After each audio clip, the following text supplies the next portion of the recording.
السلام عليكم ورحمة الله وبركاته.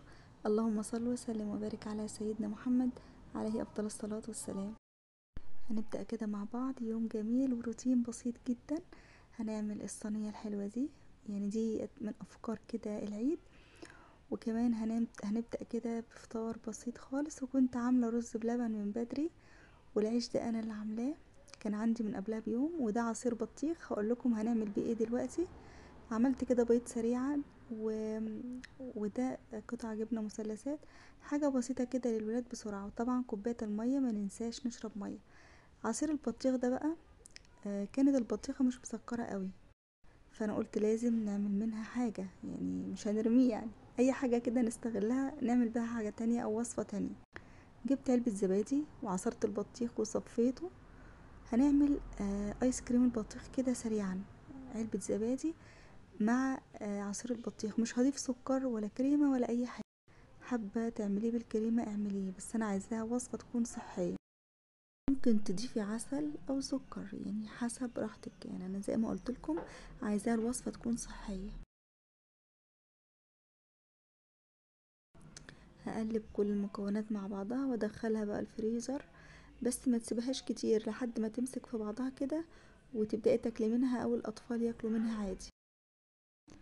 كده عملنا ايس كريم صحي وسريع جدا، يعني من اسهل الوصفات. والبطيخ كتير الفترة دي. ممكن اناناس، ممكن تعملي اناناس بقى بدون اي اضافات ولا زبادي ولا اي حاجة. بتضربي شوية في الخلاط وتقطعي عليه شوية من قطع الاناناس، وفي علبة تلاجة، وبتدخليهم الفريزر، ويبقى كده برضو عملنا حاجة صحية. اسهل من كده مفيش. ندخلها بقى الفريزر. هتسيبيها بقى في الفريزر ساعة ساعتين، وقت ما تمسك كده وتحسي ان هي متماسكة وبتاكلي منها عادي. ما تسيبهاش كتير لانها بتجمد بسرعة. ممكن بقى الاولاد ياكلوا منها وانتي تاكلي منها، يعني حاجة وصفة صحية بدون سكر واي حاجة. كنت جايبة كيس قصب، كيس سكر بني بقصب السكر، بحبه قوي، يعني لما بحب بحلي منه، بس انا مش بستخدم السكر كتير. هو يعني السكر الغامق شوية ده بيكون صحي عن السكر الابيض شوية. ريحته قصب خالص وعجبني يعني. لما تيجوا تجيبوا السكر في التموين، هاتي السكر اللي لونه بني شوية، بيبقى صحي عن الابيض زي ما قلت لكم. قلت بقى كده نعمل فنجان القهوة ونقطع ثمرة فاكهة جنبه. كنت جايبة كمثرى، طبعا هغسلها ونقطع واحدة كده منها. بس يعني ايه، حاولوا تاكلوا ثمرة فاكهة في اليوم، يعني كل انسان او كل وزن بيبقى له عدد يعني. بس طبعا يعني حسب قابليتك انت، يعني عاوزة تاكلي كام ثمرة فاكهة حسب ما انت عايزة تاكلي. يعني الكمثرية دي يعني كلتها انا وثلاث افراد معايا، يعني انا بصراحة مش طبعا بقدر اللي اكل عايز تاني كتير بياخد، او اللي عايز زيادة بياخد حسب ما انت عايزة تاكلي. عملت بقى القهوة. بنحب نشرب القهوة باللبن، وانا عامة مش بتقلها قوي، لاني طبعا كترها متعب وبتتعب معدتي، فانا ممكن اشرب يوم يوم لا، ومش بشربها كتير الفترة دي. ولو عملتها بيكون التلقيم بتاعها خفيف مش تقيل، علشان ما تتعبنيش. اضيف لها بقى شوية لبن. ممكن تعمليها باللبن، بس مكنة القهوة دي بتبقى بتفصل القهوة عن التفل بتاعها، فما ينفعش احط معاها يعني اللبن، لانها ما بتنفعش. كنت جايبه لهم بسكوت من ده، احط لهم كده كام واحده جنب الفاكهه. وبس كده، يعني بحاول ان انا ابسطهم باقل الاشياء كده، او يعني حاجات بسيطه قدامهم يعني.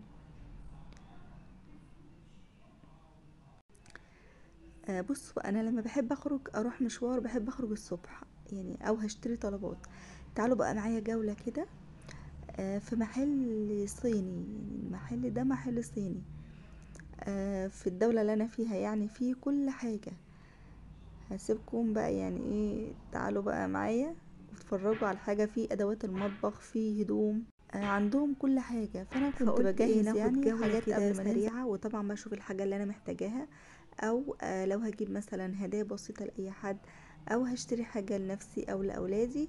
وطبعا لو في حاجة عليها خصومات او كده بنجيبها، طبعا بيبقى في عروض من وقت للتاني. فيعني لو انتوا في اي مكان بتتابعوا العروض اللي موجودة فيه، علشان اللي انتوا توفري بتجيبي بيه حاجة تانية. فتعالوا بقى نشوف كده. يعني هو زي مول كده، بس هو دور ارضي، دور واحد، وفيه حاجات كتير، يعني اي حاجة تتوقعيها بتكون موجودة عند الصينيين. يعني الصينيين دولت معروفين يعني. بس الهدوم عندهم مش بتبقى اللي هي، فانا بصراحة مش بشتري هدوم من عندهم. عندهم شنط اهي زي البوك كده، والهدوم اهي يعني اشكال والوان وحاجات غريبة كده، بصراحة ماليش في الحاجات دي. عندهم حاجات بكم وحاجات بنص، وعندهم حاجات للسباكة وللمدرسة والهدايا والمطبخ، يعني بصراحة كل حاجة، وحتى أحذية. دي كل حاجات حاجة كهرباء تلاقيها في محل الصينيين. وده شمع، عندهم كل اشكال كتير قوي من الشمع، واشكال والوان برضو.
دي لعب اهي، يعني لعب بنات ولعب اولاد، يعني حاجات كتير يعني.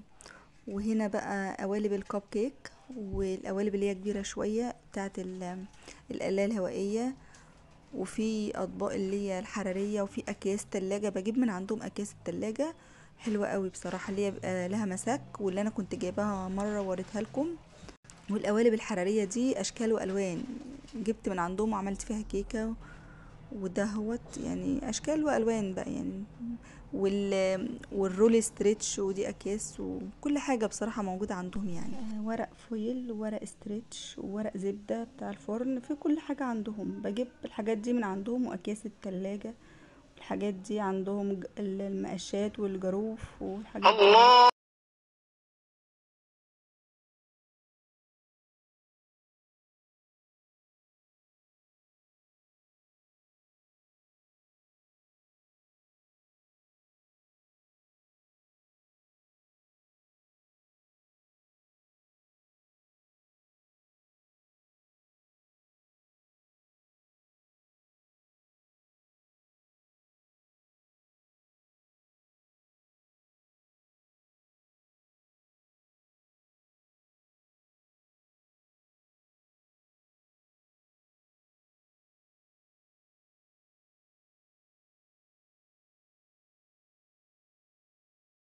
ده محل ملابس تاني خالص، مش في نفس المكان.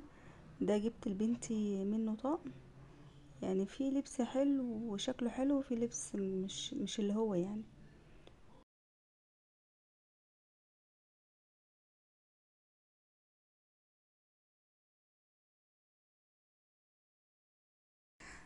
هنروح بقى نعمل الاكل. هشوي البتنجان ده، انا غزه كده بالسكينه واشويه على عين البوتاجاز. انا شويت معاكم البتنجان قبل كده في الفرن.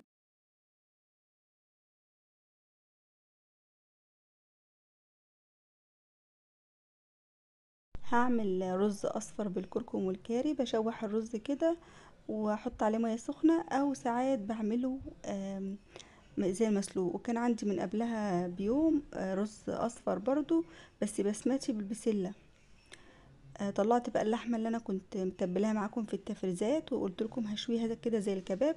شويتها على المقلاه على البوتاجاز عادي خالص، واستوت وكانت جميله.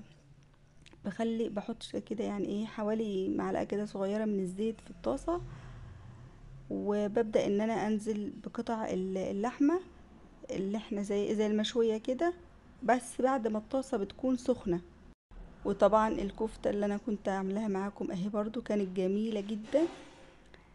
شوفوا التفريزات ديت في فيديو التفريزات اللحوم، وصفات حلوة هتعجبكم وموفرة برضو. انا هسوي الكفتة على عين البوتاجاز برضو علشان عايزاها طرية، وحطيت عليها معلقة من الصلصة. وكان عندي السجق اللي هو زي الصوابع ده اهو، كنت برضو مطلعاه من الفريزر، هشوحه برضو على البوتاجاز. عملت كل حاجة على عين البوتاجاز. الكفتة كانت طرية وكانت جميلة. هي كانت بالبرغل، مش بعملها كل مرة بالبرغل، يعني في مرة اعملها كده ومرة اعملها كده حسب ما انت عايزة. في طاسة سخنة برضو هشوح فيها السجق ده، هسويه هنا يعني ما بياخدش وقت في السوا. والكفتة سويتها على البوتاجاز علشان انا عايزاها طرية، بحط فيها شوية مية وبسيبها تنشف خالص، ما بتاخدش وقت في السوا. هنا بقى جهزت الطبق كده او الصينية اللي انا هفرغ فيها. قلبت الرز اللي هو بالبسلة على الرز الاصفر اللي انا عاملاه عادي خالص. هنعمل بقى شوية طحينة وسلطة البتنجان، وهنعمل سلطة الحاتي. اللي بيميز سلطة الحاتي حطي فيها فص توم، ضيفلها فص توم صغير، وكتري بقى المية بتاعتها لان في ناس بتحب مية السلطة. جبت كده حوالي مثلا نص كوباية من الطحينة، عليهم زبادي، عايزة تضيفي معلقة زبادي صغيرة او تضيفي ربع يعني حسب ما تحبي. وممكن تضيفي فص توم صغير او نص فص توم، مش عايزة توم خالص مش مهم، بس المنكهات دي بتخلي طعم الطحينة حلو. بزود مية بقى على الطحينة وابدأ ان انا اقلب فيها شوية بشوية، بضيف لها بقى كمون وبظبط لها الملح بتاعها والبابا غنوج البتنجان بالطحينة. عملت ضربت البتنجان في الكبة، بحب اضربه في الكبة علشان يبقى ناعم، بضيف له طحينة. وفي الاخر برش عليه شوية زيت زيتون او زيت عادي، وبظبط له برضو الحط، بحط عليه توم وفلفل اخضر. ده سلطة البتنجان بتبقى جنب المشاوي، بتبقى حلوة، معظم المطاعم بتعمل كده. عملت بقى كده سلطة طحينة او صوص الطحينة، كان كريمي وطعمها حلو. عملت بقى سلطة بس ما عملتهاش معاكم، يعني السلطة بقى خيار على بقدونس، عايزة تضيفي بصل براحتك، بس التوم اللي بيدي طعم زي سلطة الحاتي بالظبط. رشيت على رشة من البابريكا. ودي السلطة بتاعتنا. ضيفي الملح على السلطة في الاخر خالص، الليمون والملح بينضافوا للسلطة في الاخر خالص على التقديم، وبتضيفي عليها معلقة زيت صغيرة على السلطة. وكده بدأنا اهوت هنفرغ بقى. ده الرز جميل مفلفل وجميل ازاي. بحب اضيف الكركم والكاري. الكركم مفيد بس انا بحب اكتر الكاري شوية، بحب اعمل الرز بالكاري. قلبت الرز اللي هو بالبسلة على الرز اللي هو بالكركم، وده ميكس كده حلو يعني، كان جميل بصراحة يعني. ومعروف يعني ان الرز الاصفر بيبقى جنب المشاوي بيبقى شكله حلو. انا زودت الكركم شوية في الرز الجديد اللي انا عملته. بصوا يعني كان لونه اصفر غامق كده شويه، بس والله كان حلو قوي، كان مفلفل زي ما انتم شايفين وكان حلو. هجيب بقى المشاوي اللي احنا عملناها وهبدأ ان انا ارصها بقى على وش الرز كده، وحسستهم ان هم قاعدين في مطعم. يعني ايه، اعملي كده ابسطيهم في البيت واعملي لهم حاجات بسيطة كده، ويعني شغل مطاعم في البيت. وبصراحة انا كنت عملت كنافة بس ما صورتهاش معاكم. فطريقة، لان كلنا عارفين طريقة الكنافة يعني. دي بقى اللحمة اهي كانت طرية ومستوية. جربيها من غير فحم بقى ولا اي حاجة. بنحاول نعمل الوصفات في البيت بطرق بسيطة. انا كنت متبلة معاكم اللحمة دي وعاملة معاكم الكفتة. عايزين تشوفوا الوصفات دي راجعوا، ارجعوا الفيديو التفريزات اللحوم وهتلاقوها هناك. عرفتوا بقى التفريزات بتسهل عليك ازاي. انت جايه من بره، هتطلعي من الفريزر يفك شوية قبل ما تخرجي، طلعي اللحوم دي تفك، وتيجي على التسوية على طول. الكفتة كانت طرية جدا وكانت جميلة، والحمد لله يعني. ربنا يديمها نعمة ويحفظها من الزوال يا رب، ويشبع كل جائع على وجه الأرض. بصوا عملنا صينية فيها كل حاجة. عايزة أقول لكم يعني لو ربع كيلو من كل حاجة يعني هتشبعوا وهنشبع ولادنا. ممكن تعملي ربع كيلو كفتة وهتزوديها بالبرغل، ربع كيلو لحمة زي ما انت شايفة، وربع كيلو صدق او سجق، او مش مهم سجق خالص، تبقى كفتة كده مع شوية رز وشوية السلطات. احنا زودنا الكمية، زودنا الاكل بسلطة بابا غنوج والسلطة الطحينة وكده. اللي عاوز يعمل سندوتشات، اللي عاوز ياكل كده ياكل. يعني حاجات بسيطة خالص بأقل الإمكانيات هتعملي يعني غدا جميل وغدا حلو. انا كنت ناسي العيش بس جبت العيش بعدها. ممكن بقى تعملي حاجة حلوة بعدها، او حاجة ساقعة، او شاي او قهوة زي ما تحبوا. انا هنا كنت عملت قصدي اسمها ايه، الكنافة. جبت بقى قطعت الكنافة كده، شايفين شكلها حلو ازاي. بصراحة ما رضيتش اصورها وانا بعملها، لان يعني كلكم عارفين طريقة الكنافة يعني سهلة بسيطة. رشيت عليها رشة من السوداني. عملت بقى قهوة، بس بصراحة القهوة والكنافة دول ما كانتش ليا، كانت لزوجي يعني. وبس كده، وكان يوم بسيط وجميل. اسعدوا اولادكم باقل الحاجات والامكانيات اللي انتم تقدروا عليها. عملت لهم غدوة حلوة، كأنهم حسستهم ان هم خرجوا، حسستهم ان هم بياكلوا في مطعم. حاجات بسيطة جدا. الحاجة يعني اهم حاجة يكون عندنا قناعة ورضا، ولئن شكرتم لأزيدنكم. الحمد لله على كل حال يا رب. أشوفكم في فيديو جديد، والسلام عليكم ورحمة الله وبركاته.